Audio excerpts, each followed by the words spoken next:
Have you ever stared at your to-do list and just felt nothing? No motivation, no drive, just a big wave of I don't wanna. You know you should go to the gym. You should work on that project. You should make that healthy meal.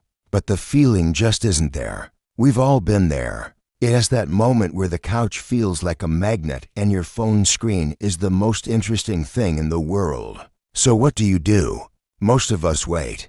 We wait for inspiration to strike like lightning. We wait for a sudden burst of motivation to magically appear and carry us through our tasks. But what if I told you that waiting for motivation is one of the biggest traps you can fall into?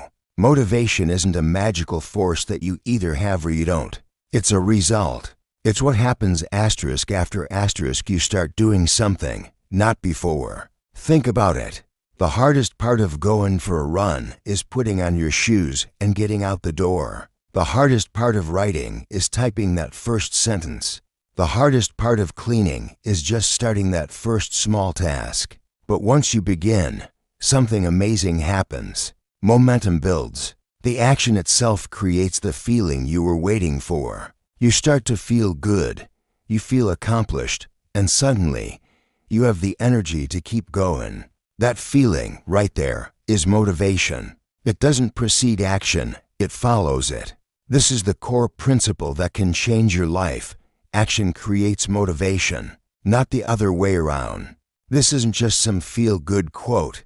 It's backed by psychology. When we accomplish a task, even a small one, our brain releases dopamine, the feel-good neurotransmitter. This chemical reward makes us feel good and encourages us to repeat the behavior. So, by forcing yourself to take that first small step, you're literally rewiring your brain to want to do more. You're creating your own motivation from scratch. Let's call this the action principle. The problem is our brains are wired for comfort and to conserve energy. Doing something new or difficult feels threatening. Your brain will throw a million excuses at you. I'm too tired. I'll do it tomorrow. It's not that important anyway. I'll just watch one more video. These are just tricks your brain plays to keep you in your comfort zone. Recognizing these thoughts for what they are, just protective, lazy brain chatter, is the first step to overcoming them. So, how do we put the action principle into practice when our brain is screaming nitrogen monoxide? The secret is to make the first step laughably small. So small that your brain can't even justify resisting it. This is often called the 2-minute rule. Whatever the task is, break it down into something you can do in 2 minutes or less. Want to start exercising? Your goal isn't to run 5 miles. Your goal is to put on your running shoes and stand by the door. That's it. Anyone can do that for 2 minutes. Want to write a book? Don't think about writing a chapter. Your goal is to open your laptop and write 1 sentence. Want to clean your messy apartment? Your goal isn't to clean the whole place. It's to put 1 dish in the dishwasher. What happens when you do this? 9 times out of 10, once you've put on your shoes, you'll think, well, I'm already here. Might as well go for a short walk. Once you've written 1 sentence, the next one comes a little easier. Once you've put 1 dish away, you'll grab another. The 2-minute action breaks the inertia. It shatters the initial resistance and gets the dopamine flowing. You're tricking your brain into getting started, and once it starts, the momentum often carries you forward. This isn't about willpower. Relying on willpower is like trying to hold your breath underwater. You can do it for a little while, but eventually you'll give in. Instead of relying on this finite resource, we need to build systems and habits that don't require constant decision-making. Your environment plays a huge role here. Want to eat healthier? Don't fill your pantry with junk food. Make healthy snacks visible and easy to grab. Want to read more? Leave a book on your pillow instead of your phone. This is called friction. You want to decrease the friction for good habits and increase the friction for bad ones. Make it easy to do what you need to do and hard to do what you don't. Another powerful tool is to stop negotiating with yourself. Have you ever had a debate in your head? Should I get up now or hit snooze one more time? Should I go to the gym or just stay home? The moment you start this internal debate, you've already lost. You're giving your lazy brain a chance to win. The solution is to remove the decision. Make a rule for yourself. For example, when my alarm goes off, my feet hit the floor. No negotiation. Or on Monday, Wednesday, and Friday, I go to the gym after work. It's not a choice, it's just what I do.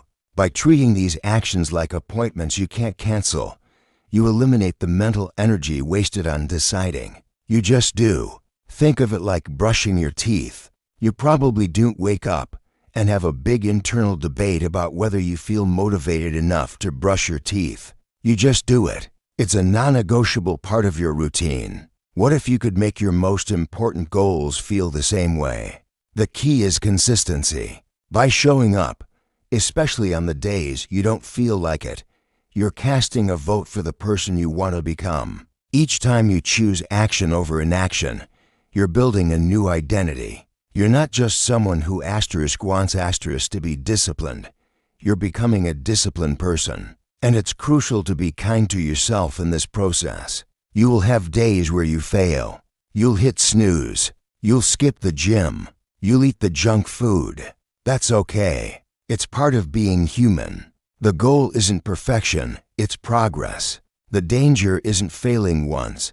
It's letting one failure turn into a spiral of giving up. If you miss a day, don't say, "Well, I blew it. I'll start again next week." No. The rule is never miss twice.